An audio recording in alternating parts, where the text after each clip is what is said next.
just a little bit of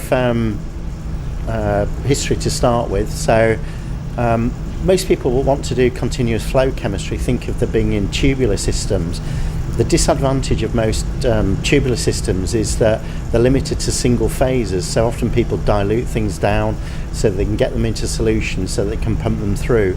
The other thing is that the residence time within tubular systems is only designed for relatively fast or medium rates of reactions, whereas if you need long residence times, it's often very difficult. So myself and Professor Kapur came up with the idea of a continuous stirred tank system, which has been known for many years, but always they've been used at large scale without chemists needing to have small amounts of small amounts of starting material. It becomes very difficult for them to use existing continuous stirred tank reactors.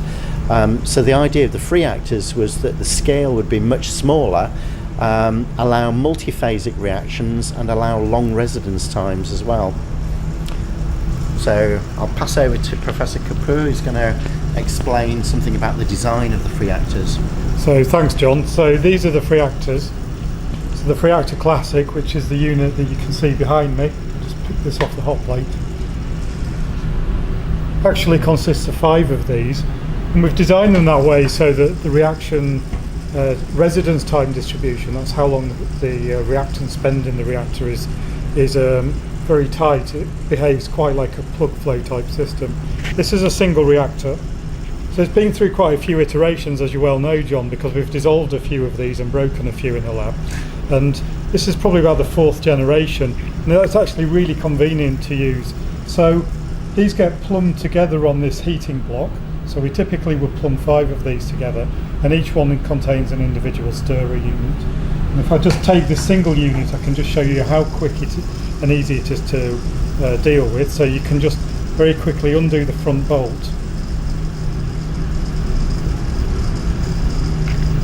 and you can slide the lid off, and that very quickly allows you access to the inside of the reaction chamber.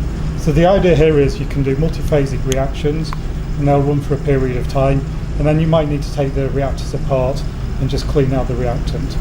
So it's a very straightforward design, but like I say, there's been a lot of design work that's gone into that, and our chemists have used it for all sorts of things, haven't they, John? So that's you can right, tell Nick. us about those. Yeah, that's right, Nick. So we've done lots of different multi-phase reactions. So liquid-liquid reactions, one of the simplest example is putting oil and vinegar together to make a vinaigrette.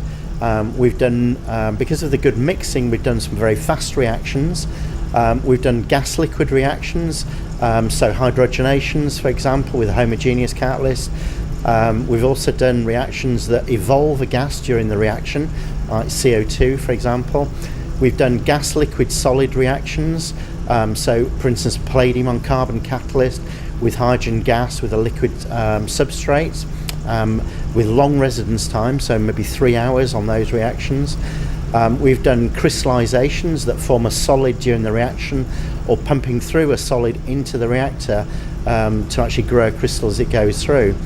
And then we've done things like biotransformations with enzymes or even whole cell systems. So a really broad, wide range. Now, what we're not doing is promising we'll do everything and it'll work perfectly every single time. But the idea is that it's simple enough to be able to wash and clean out if you need to, because eventually some things will block or things may not perform all the time exactly as you expect. And we've designed them to be very flexible, so depending on what the chemistries are, it's designed to accommodate lots of different types of chemistries. Thanks, John.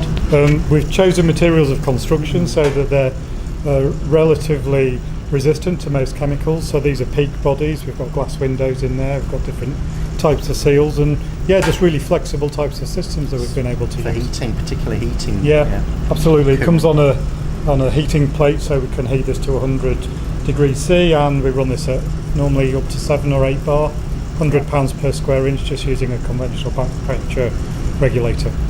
Okay, Martin, I'm going to hand that back to you now. Thank you. Well, my thanks to Nick and John.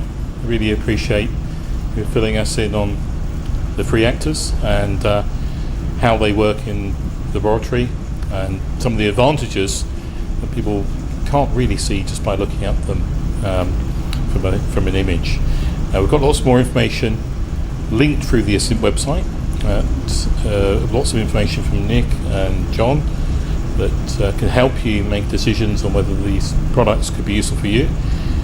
But we're trying to base these at a sensible price level that really you can start to play an experiment with flow chemistry. Anyway, thanks for watching, and thank you, gentlemen.